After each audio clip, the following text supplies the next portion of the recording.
What would you do if you checked into a quiet roadside motel and someone began pacing outside your door at 3 a.m? Tonight, we follow the story of a traveller who discovered that the silence of a lonely motel can hold more than rest. A corridor where footsteps never showed their source, a matchbook left at the door with a single red word, and a car that followed in darkness with its headlights off. Settle in, dim the lights, and listen closely, because this is the Roadside Motel Case. The Roadside Motel Case, a low hum of tires, a distant wind. Somewhere a neon sign sputters. The world is mostly dark and the voice arrives like a steady light. The road felt longer than the map had promised. Even the miles seemed stretched thin, pulled taut between one pool of light and the next. The dashboard glowed a gentle red, numbers humming their small arithmetic, and beyond the windshield the world was diminished to what the headlamps allowed, 2 pale lanes laid carefully over pavement that had been poured and forgotten. Fields went by as rumours. Fences leaned toward the car as if in quiet conversation with the night. The clock in the dash advanced by 1 minute, then another. The heater breathed the same patient warmth.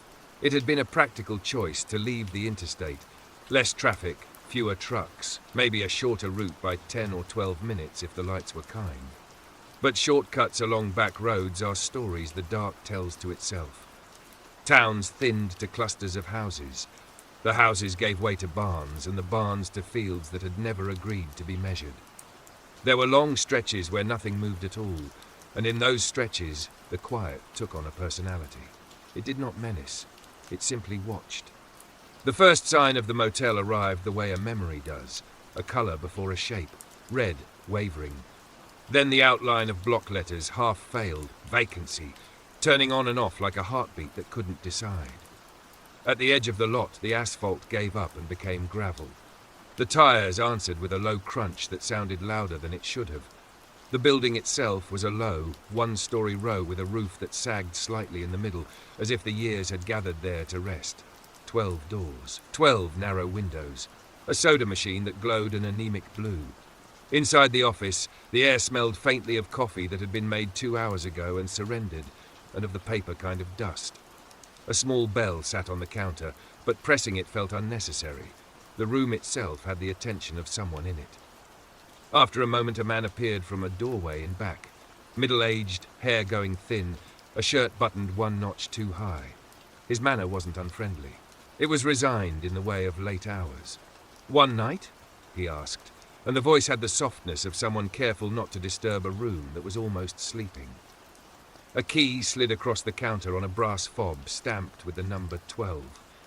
An old-fashioned key, no cards, no beeps.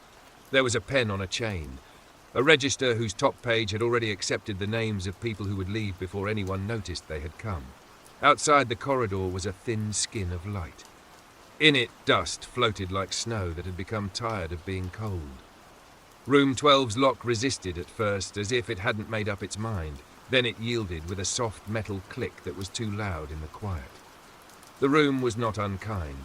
A bed with a patterned cover had once been cheerful. A small table and a lamp with a shade stained where heat had lifted colour and left absence. A bathroom with a mirror that remembered other faces. When the lamp went on, it filled the room, but not fully. The corners kept their shadows. The hum of the neon outside threaded itself through the wall, a faraway insect that had found a frequency it enjoyed. A curtain waited by the window, and behind the curtain the glass held the night like a pond holds reflected trees. The traveller set a bag on the chair, and the chair answered with a single wooden sigh. The air was cooler near the floor. The blanket on the bed carried the faintest ghost of some older detergent, something floral that had lost its name. Sleep did not hurry. Small things presented themselves to the mind, one at a time. The crease where the bedspread folded, the loose thread on the edge of the lampshade, the sound of the corridor settling its length. He tried the television and found a channel that showed movies that had already happened to other people. He turned it off again and the room reclaimed itself, uncomplicated and undecided. It was the footsteps that offered the first shape to the quiet. They arrived as gently as a suggestion. One, then another, measured and slow, travelling along the corridor, as if pacing the length of it to see if all the doors were still where they had been. The traveller lay still, listening. The footsteps paused near 12, then continued, then returned. A soft exhale at the near edge of the door, someone there, or the echo of someone, then the same careful progress away. He stood and crossed to the peephole, but peepholes turn the world into a fishbowl and distance into a trick. The hall was empty. The neon outside pulsed. On the far side of the lot, the soda machine stared with its sham blue eye at a corner no one needed to notice. He pressed his palm to the door. It did not press back. When he moved the chain onto the latch, the small scrape was as declarative as a sentence. Back under the lamp, the hours considered themselves. He read 3 pages of a book he had already read before the letters slid into their old pattern and refused to surprise him. The noise returned, the same slow footsteps, and now, beneath them, the faintest sound of something touching the strip of air under the door. Not a letter slid beneath, not a flyer. Only the soft, absent-minded brush of a knuckle against wood, as if a thought had drifted and let a hand drop. At last, there was the courage to look again. The corridor had the same narrow back. The glass let in the same portion of the ally night. But on the threshold, neatly centred as if placed by a careful hand, lay a small cream rectangle. The traveller opened the door to the chain's length and reached 2 fingers into the bright of the corridor and drew the object in. A book of matches. Cream paper, red ink. A pine tree sketched with a few decisive lines. Beneath it, a single word stamped cleanly. Quiet. He turned it over. On the inside cover, someone had written a number in the hurried script people use when they're trying to be legible in low light. It was not a phone number. It was a date without a year, or a room number in some other building, or a piece of information that had been meaningful to someone just long enough to be recorded and then left behind. He thumbed one match free, then slid it back, unwilling to alter the little row of heads in their perfect order. Sleep arrived the way sleep arrives when it doesn't want to be responsible for anything. In the thin hours that wander between 2 and 4, where the night counts itself carefully, the traveller woke once, because he knew he had been dreaming of the corridor. He stood, listened, and heard nothing. He slept again and did not know it until the lamp was morning. Daylight through a motel curtain is its own species of light. It arrives diffused, coloured not by the sun, but by the fabric itself, a faint amber that makes everything look like an old photograph left on a windowsill. The lot held one other car now. The soda machine's face had gone blank. In the office, a woman who had not been there the night before sat where the man had sat.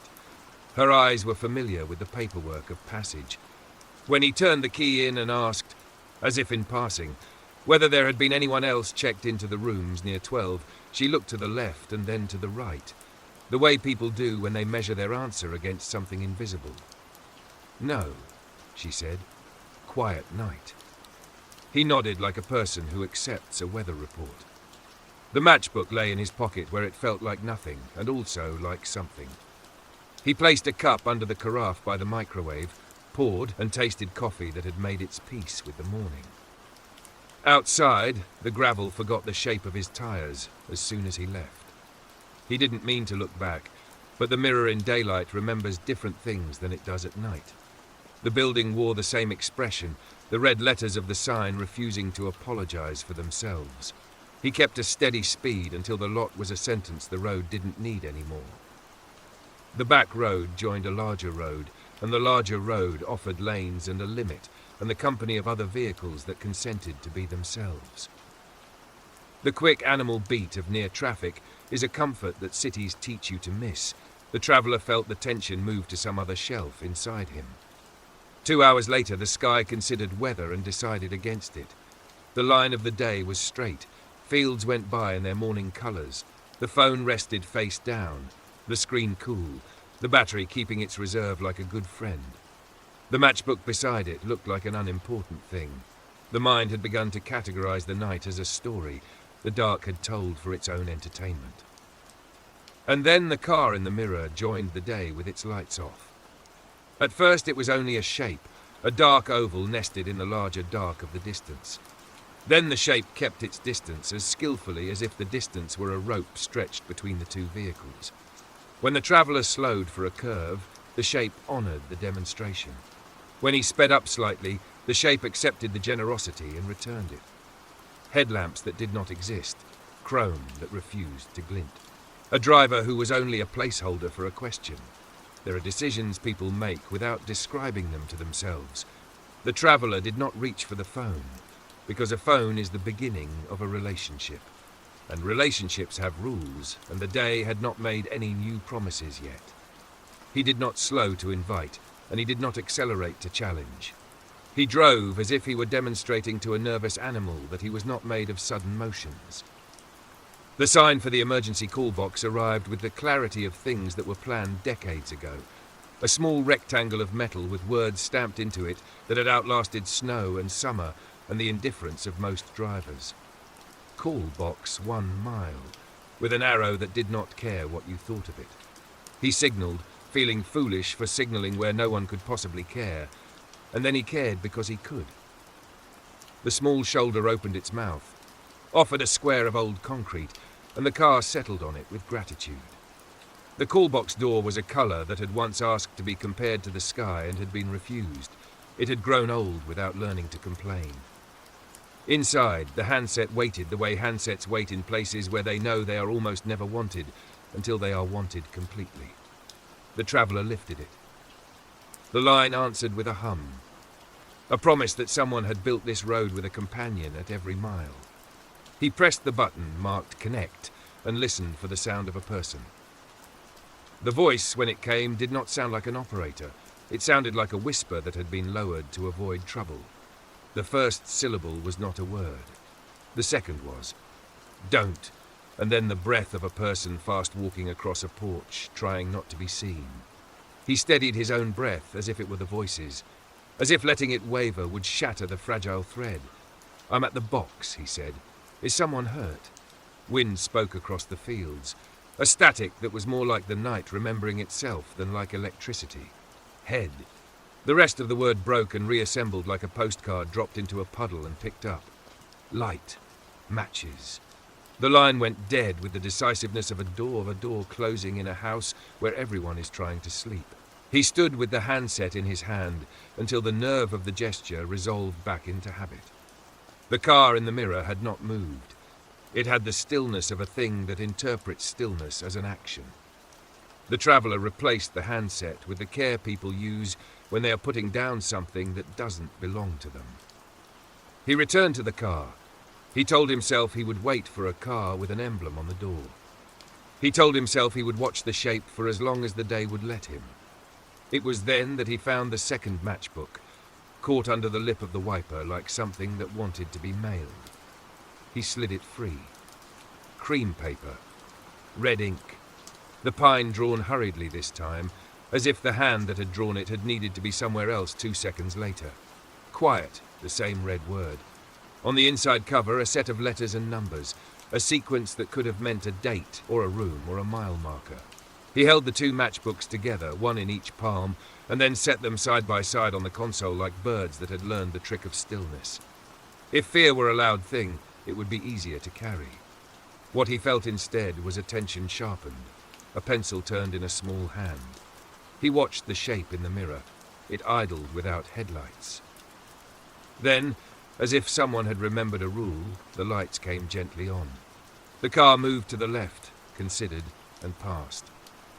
For one moment as it came even with his window, he could have looked directly at the driver, but his eyes chose the long discipline of the road instead. He kept both hands on the wheel. He did not alter his speed. The other car glided forward like a thought that has finally agreed to be spoken. The next time he saw it was 20 minutes later, sitting without hurry on the shoulder beyond a shallow curve, its nose pointed at the field where wind made pale commas in the grass. He went by without comment and decided not to keep track of whether it appeared again. The town arrived as some towns do, all at once. A light industrial hush, a garage with its bay door rolled halfway up, men inside talking to each other with their hands, a laundromat with a handwritten sign taped to the door that had once said closed for a lunch that was now over. a diner whose windows learned the trick of steam each morning and unlearned it every afternoon. He pulled in because pulling in offered a clock that did not belong to the car. Inside, the air was the sweet, half-coffee smell of places where coffee is a language and a comfort. A woman poured without asking, the way people do when the day itself has told them what the person in front of them requires. On the counter, in a little wide bowl that would once have held peppermints, lay a stack of matchbooks, cream and red, arranged like falling dominoes. The woman followed his eyes and smiled at him the way a small town grants a stranger a temporary citizenship. "We get them by the box," she said. "Owner's old-fashioned. Folks take one. Folks bring them back." "Bring them back?" he asked. She shrugged, a small movement that conceded both the oddity and the normalcy. "You'd be surprised what returns." He picked one up and then set it down again, unwilling to alter the bowl's geometry. The cup refilled itself when he wasn't looking. Outside, the street moved with a decent dignity. 2 schoolchildren performing a careful theatre of crossing, a man with a package stopping to convince his keys to do something useful, a dog explaining the morning to a tree with patience. The traveller let his shoulders drop 1 inch. When he paid, the woman slid a matchbook toward him without making a point of it. He accepted the small square and let it disappear into his pocket, where the other 2 already were. A small thing under the hood had been bothering the engine, a sound he knew well enough to ignore for a while, but not forever. He drove to the garage with the half-open door and stood in the square of shade that shops reserve for whoever is next. The mechanic came with a rag over one shoulder and the brisk, gentle efficiency of people who speak more kindly to engines than to people. He listened to the sound, placed a hand lightly on the car where its metal was thin over its heart, and nodded as if the news were not news at all. "You'll get where you're going," he said. "Then you'll bring it in, and we'll tell it what it already knows." The traveller thanked him. He steadied the matchbooks with a fingertip as he closed the console. He drove out of the town with a slow care that had nothing to do with speed limits, and everything to do with the feeling that the day had changed keys and wanted him to notice. Afternoon is a kind of mercy. It takes the edges off, even when the road still believes in its guileless straight lines. Bird shadows touched the pavement and left no mark. Clouds rehearsed their quiet theatre without inviting anyone to applaud. For a while he did not think about the corridor, or the footsteps, or the whisper on the line, or the car that decided when lights were appropriate. He thought about the way cornstalks hold their posture in wind, the way ditches gather the last part of a rain that has stopped, the way people carry whole histories in their shoulders without any of it showing in their faces. The sky began to lower as if remembering an obligation to the night. The red of the dashboard numbers returned from afternoon's vacation. He adjusted the seat an inch and the radio an inch, and let a soft station find him, and then released it back to air, choosing the company of the heater instead. He had the sensation that sometimes comes after a long day of difficult weather. He had not been harmed, but he had been made into a person who would remember. He stopped once more, late, one of those stations that manages to be both at the edge of town and not in any particular town at all. The clerk had a face you forget on purpose, a kind smile that refused to commit to being anything more than polite. The shelves announced their inventory with dignity. A clock hung above the coffee urn, a round white face with hands that had been taught the correct motions. Oddly, the minute hand hesitated for the whole of the time he stood there. It didn't seem like a clock that was broken. It seemed like a clock holding its breath until someone else decided what to do. He stepped back out to the lot before the pump stopped of its own accord. The semi-truck in the far corner that had been idling when he pulled in was still idling. Its windows were neither open nor closed. The engine had the deep patience of a voice that can recite something by heart. He looked toward the office as if somebody would come out and claim the truck. The office was busy, not noticing. When he looked back at his own windshield, there was a small square under the wiper blade. He knew what he would find, and he found it. Cream paper, red ink, pine, quiet. This time the inside cover was empty, as if the person who had written before had found someone else to tell things to. He placed it with the others and tried to feel foolish and failed. The foolishness would have been a way to return to an earlier hour. He had not purchased one. The last piece of the road took him toward a flat west, the kind of west that holds its light low and refuses to spend it all in one place. The line of trees along the horizon looked like a sentence that wanted its period.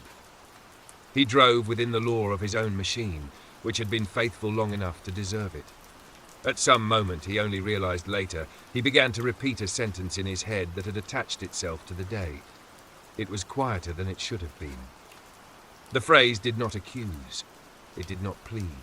It only described with a particular accuracy the shape of space in which a person might or might not find another person waiting. Night again. The numbers on the dash returned to their comfort. He thought about a bed that was not where he was, and a lamp that would wait for his hand, and the kind of quiet that had nothing to do with corridors or matchbooks or call boxes. The road said it could arrange those things for him if he continued to do his part. He did not see the car again, not as a certainty. Once in the mirror, a suggestion.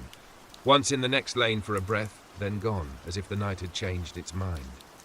He kept his attention on the slow fluorescence that pooled over intersections where county roads met each other without remembering it later. He kept his hands steady. He did not negotiate with the memory of footsteps.